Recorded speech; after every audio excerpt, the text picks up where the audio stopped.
नमस्कार दोस्तों, स्वागत है आप लोग का आपके अपने यूट्यूब चैनल हिंदी साहित्य वाला पे। और आज हम लोग रीतिकाल में जो प्रकरण नंबर 2 है शुक्ल जी की बुक में, उसको हम लोग शुरुआत करेंगे और उससे संबंधित नोट्स देखेंगे। एक बार आप लोग को याद दिलाना चाहेंगे कि इससे पहले हम लोगों ने पिछली कक्षाओं में शुक्ल जी की जो पुस्तक है हिंदी साहित्य का इतिहास, उससे संबंधित नोट्स तैयार किए, जिसमें हम लोगों ने आदिकाल, भक्तिकाल और उसके बाद हम लोगों ने रीतिकाल पे क्लासेस शुरू की। तो जिसमें हम लोग पिछली क्लास में प्रकरण नंबर 1 पढ़ा था और रीतिकाल से संबंधित ही आज प्रकरण नंबर जो 2 है उसको पढ़ेंगे, जिसमें हम लोग रीति ग्रंथकार कवियों के बारे में पढ़ेंगे और उनसे संबंधित नोट्स तैयार करेंगे। तो चलिए शुरुआत करते हैं आज की क्लास में सबसे पहले जो इम्पोर्टेंट है उसको हम लोग देख लेते हैं। जैसे प्रकरण नंबर 2 में जो चीज़ें हैं वो इस प्रकार है कि चिंतामणि त्रिपाठी की प्रशंसा करते हुए शुक्ल जी ने जो लिखा है, आइए उसको देखते हैं कि अवध के पिछले कवियों की भाषा देखते हुए इनकी ब्रज भाषा विशुद्ध दिखाई देती है। विषय वर्णन की प्रणाली भी मनोहर है। ये वास्तव में एक उत्कृष्ट कवि है।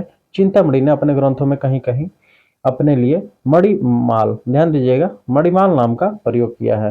तो मणिमाल नाम से हो सकता है कभी आ जाए, तो ये किसका नाम है? तो चिंतामणि, या किसी ने अपने नाम के बदले मणिमाल नाम प्रयोग किया है, तो किसने? तो चिंतामणि।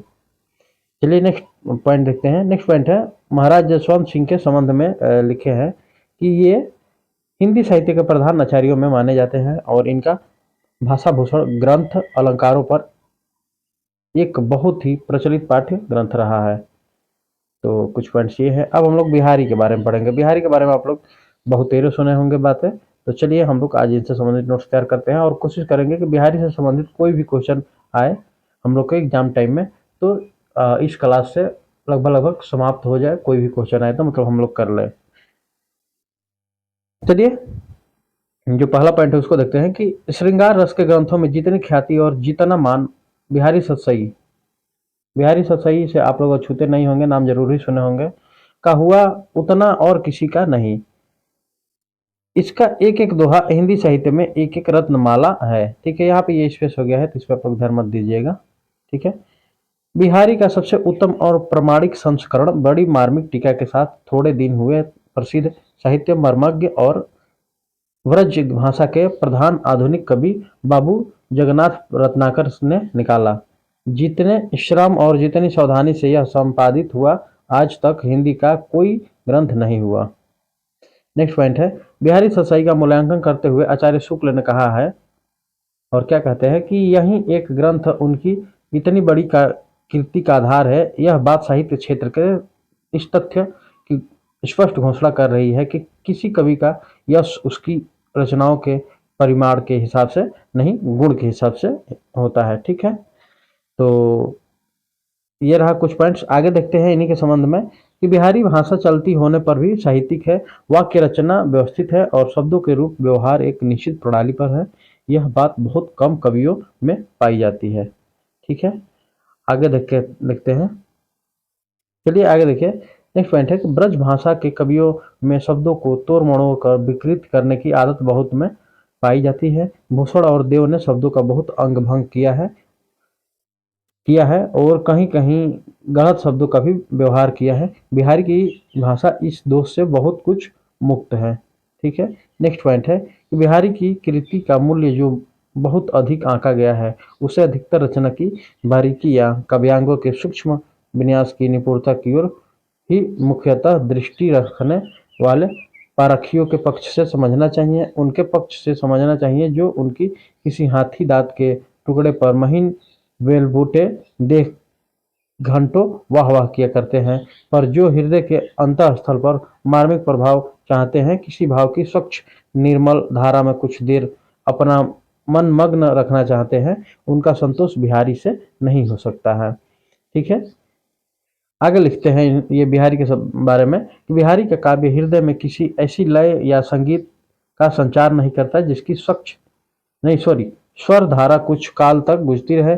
यदि घुले हुए भावों का अभ्यंतर प्रवाह बिहारी में होता है तो वे एक दूसरे पर ही संतोष न करते मार्मिक प्रभाव का विचार करें तो देव और पद्माकर के कवि सवैयों सा सवैयों का सा गुजरने वाला प्रभाव बिहारी के दोहों का नहीं पड़ता है। आगे हम लोग देखेंगे, आगे जो पॉइंट है कि भाव का बहुत उत्कृष्ट और उदात्त स्वरूप बिहारी में नहीं मिलता। कविता उनकी श्रृंगारी है, पर प्रेम की उच्च भूमि पर नहीं पहुंची है, नीचे ही रह गई है। तो इस तरह से कुछ पॉइंट्स से बिहारी के संबंध में शुक्ल जी के जो समाप्त हुए। अब हम लोग मतीराम के बारे में पढ़ेंगे। देखिए यहाँ है मतीराम। तो आइए मतीराम के संबंध में देखते हैं कि शुक्ल जी के क्या विचार है। देखिए यह है कि मतीराम की रचना की सबसे बड़ी विशेषता यह है कि उनकी सरलता एवं अत्यंत स्वाभाविक है। न तो उसमें भाव की कृत्रिमता है, न भाषा की। भाषा शब्दा वो शब्दा शब्दांडबर शब्दाडंबर शब्द भंडार जो होता है ना, वो वही है। भाषा शब्द भंडार कह सकते हैं एक तरफ से, कि सर्वथा मुक्त है। केवल अनुप्रास के चमत्कार के लिए अशक्त शब्दों की भर्ती कहीं नहीं है। जितने शब्द और वाक्य है वे सब भाव व्यंजना में ही प्रयुक्त है। रीति ग्रंथ वाले कवियों में इस प्रकार की स्वच्छ चलती और स्वाभाविक भाषा कम मिलती है।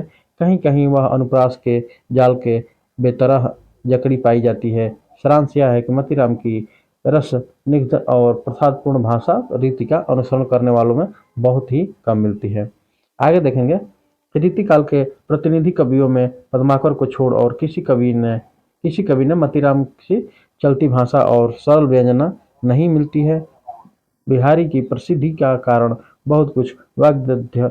दूसरी बात यह है कि उन्होंने केवल दोहे कहे हैं। इससे उनमें यह नाद सौंदर्य नहीं आ सकता जो कवित्वयो लय के द्वारा संगठित होता है। तो ये कुछ प्रमुख बातें थी मतीराम जी के बारे में। अब हम लोग आगे देखेंगे देव, कविदेव के बारे में भी आप लोग सुने होंगे। तो आइए देखते हैं कि शुक्ल जी के क्या विचार थे, क्या महत्वपूर्ण पंक्तियां हैं वो जो देव के संदर्भ में है। तो कवि तो शक्ति और मौलिकता देव में खूब थी, पर उनके समय स्फुरत में उनकी रुचि विशेष प्रायः बाधक हुई।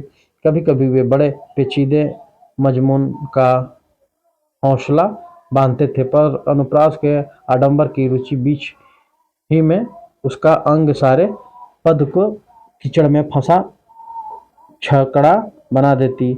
और आगे है कि भाषा में कहीं कहीं स्निग्ध प्रवाह न आने का एक बड़ा भारी कारण यह है भी है। अधिकतर इनकी भाषा में प्रवाह पाया जाता है, कहीं के शब्द व्यय बहुत अधिक और अर्थ अल्प है। अब नेक्स्ट हम लोग श्रीपति कवि के बारे में देखते हैं। आइए कि शुक्ल जी के क्या विचार है कि आचार्यत्व के अतिरिक्त कवि भी इनमें ऊंची कोटि का था। रचना विवेक इनमें बहुत ही जागृत और रुचि अत्यंत परिमार्जित थी। झूठे शब्द भंडार के फेर में ये बहुत कम पड़े। अनुप्रास इनकी रचनाओं में बराबर आए, पर उन्होंने अर्थ या भाव व्यंजना में बाधा नहीं डाली। अधिकतर अनुप्रास रसानुकूल वर्ण विन्यास के रूप में आकर भाषा में कहीं ऊंच कहीं मधुर्य घटित करते पाए जाते हैं। तो ये श्रीपति के संदर्भ में शुक्ल जी के विचार थे। अब हम लोग इसके बाद भिखारी दास, जैसा कि आप लोग देख भी रहे होंगे भिखारी दास। तो भिखारी दास के बारे में हम लोग पढ़ेंगे। सबसे पहली पंक्ति है इनके संदर्भ में कि इनमें देव की अपेक्षा अधिक रस विवेक था। इनका श्रृंगार निर्णय अपने ढंग का अनूठा काव्य है। उदाहरण के स्वरूप हम लोग देख सकते हैं मनोहर और सरस है।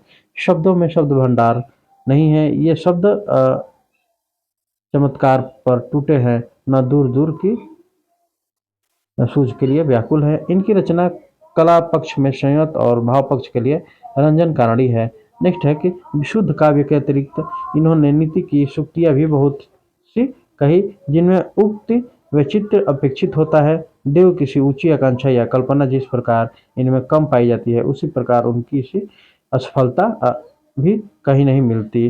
नेक्स्ट जो पॉइंट है वो है बेनी प्रवीण। और बेनी प्रवीण के बारे में हम लोग देखते हैं कि शुक्ल जी के क्या विचार है। चलिए, जैसे भाषा इनकी बहुत साफ सुथरी और चलती है। बहुतों की भाषा की तरह लद्दू नहीं है, मतलब लेंदी नहीं है। ऋतुओं के वर्णन की उद्दीपन की दृष्टि से जहाँ तक रमणीय हो सकते हैं किए हैं, जिनमें प्रथानुसार भोग विलास की सामग्री भी बहुत कुछ आ गई है।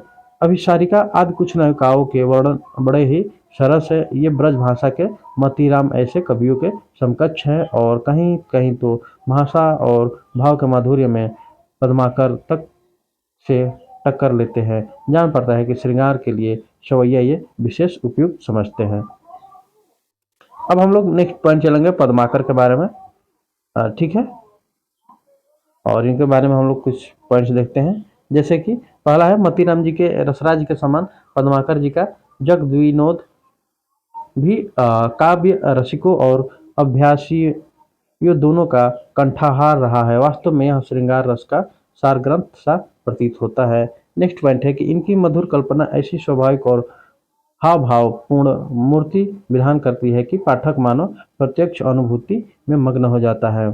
नेक्स्ट पॉइंट है कि ऐसा सजीव मूर्ति विधान करने वाली कल्पना बिहारी को छोड़कर और किसी कवि में नहीं पाई जाती। ऐसी कल्पना के बिना भावुकता कुछ नहीं कर सकती, या तो वह भीतर ही भीतर लीन हो जाती है अथवा असमर्थ पदावली के बीच व्यर्थ फड़फड़ाया करती है। नेक्स्ट पॉइंट है कि कल्पना और वाणी के साथ ही जिस भावुकता का संयोग होता है वही उत्कृष्ट काव्य के रूप में विकसित हो सकता है या हो सकती है। आगे हम लोग देखते हैं, आगे पॉइंट है इन्हीं के संदर्भ में कि भाषा की सब प्रकार की शक्तियों पर इन कवि का अधिकार दिखाई पड़ता है। कहीं तो इनकी भाषा स्निग्ध मधुर पदावली द्वारा एक सजीव भाव भरी प्रेम मूर्ति खड़ी करती है, कहीं भाव या रस की धारा बहाती है, कहीं अनुप्रासों की मिलित झंकार उत्पन्न करती है, कहीं वीर दर्प में क्षुब्ध वाहिनी के समान अकड़ती और कड़कती हुई चलती है, और कहीं प्रशांत सरोवर के समान स्थिर और गंभीर होकर मनुष्य जीवन की विश्रांति की छाया दिखाती है। तो सारांश यह है, मतलब यह कह सकते हैं कि इनकी भाषा में वह अनेक रूपता है जो एक बड़े कवि में होनी चाहिए। भाषा की ऐसी अनेक रूपता गोस्वामी तुलसीदास में दिखाई देती है। जिस तरह की भाषा आपके ये कवि जो थे पद्माकर इनकी थी, वैसी भाषा और जो कवि है कोई दूसरा तो वो तुलसीदास है जिनमें ये भाषा दिखाई पड़ती है। चलिए आइए प्रताप शाही एक हैं, इनके बारे में देखते हैं कि शुक्ल जी के क्या विचार हैं। तो प्रताप शाही जी की यह कौशल अपूर्व है कि उन्होंने एक रस ग्रंथ के अनुरूप नायिका भेद के क्रम में सब पद रखे हैं, जिससे उनके ग्रंथ को जी चाहें तो नायिका भेद का एक अत्यंत सरस और मधुर ग्रंथ भी कह सकते हैं। यदि हम आचार्यत्व और कवित्व दोनों के एक अनूठे संयोग की दृष्टि से विचार करते हैं तो मतीराम श्रीपति और दास से ये कुछ विष ठहरते हैं। नेक्स्ट पॉइंट है कि इधर भाषा के स्निग्ध सुख सरल गति कल्पना की मूर्तिमता और हृदय की द्रवणशीलता मतीराम श्रीपति और बेनी प्रवीण के मेल में जाती है, उधर आचार्यवत्य इन तीनों में भी और दास से भी कुछ आगे दिखाई पड़ते हैं। नेक्स्ट पॉइंट है इनकी प्रखर प्रतिभा ने मानव पद्माकर के साथ रीतिबद्ध काव्य कला को पूर्णता पर पहुंचाकर छोड़ दिया। आगे कहते हैं इनके संबंध में कि पद्माकर की अनुप्रास योजना कभी कभी रुचिकर सीमा के बाहर जा रही है, पर इस भाविक और प्रवीण की वाणी में यह दोष कहीं नहीं आने पाया है। जैसे कह रहे हैं कि पद्माकर जी में जो अनुप्रास योजना थी वो कभी कभी एक सीमा से बाहर चली जाती थी, लेकिन इनमें ये चीज़ें नहीं थी। आगे हम लोग देखते हैं, और जो नेक्स्ट पॉइंट है वो है कि इनकी भाषा में बड़ा भारी गुण यह है कि यह बराबर एक समान चलती है। उनमें न कहीं कृत्रिम आडंबर का अड़ंगा है, न गति का शैथिल्य और न ही शब्दों की तोड़ मरोड़। तो दोस्तों ये रहा आज हम लोगों ने रीतिकाल में रीति ग्रंथकार कवियों के संबंध में कुछ चीज़ें हम लोगों ने देखा और हम लोगों ने प्रकरण नंबर 2 समाप्त किया। नेक्स्ट जो क्लास होगी उसमें हम लोग रीतिकाल के जो अन्य कवि हैं उनके बारे में पढ़ेंगे प्रकरण नंबर 3 में, और हम लोग नेक्स्ट क्लास में रीतिकाल समाप्त हो जाएगी। उसके बाद हम लोग फिर आगे बढ़ेंगे जो आधुनिक काल है। ठीक है, तो इस तरह से दोस्तों हम लोग प्रकरण वाइज चीज़ें समाप्त करते रहेंगे और पेपर को नज़र में रखते हुए हम लोग उससे पहले ही ये समाप्त कर लेंगे, रिवीजन भी कर लेंगे। तो आप लोग हमारे वीडियो में बने रहिए, और साथ साथ में हम लोग हिंदी साहित्य के इतिहास जो रामचंद्र शुक्ल जी की है पुस्तक जो से क्वेश्चन 15-20 बन ही जाते हैं, तो ये ध्यान में रखते हुए हम लोग को उसको पढ़ना है। तो चलिए आज की वीडियो देखने के लिए धन्यवाद। अगर आप लोग हमारे वीडियो पर नए हैं तो चैनल को लाइक सब्सक्राइब शेयर जरूर कीजिए, और पुराने हैं तो भी आप लोग वीडियो को लाइक कीजिए। आज के लिए इतना ही, धन्यवाद। मिलते हैं आप लोग से नेक्स्ट वीडियो में, तब तक के लिए बाय बाय।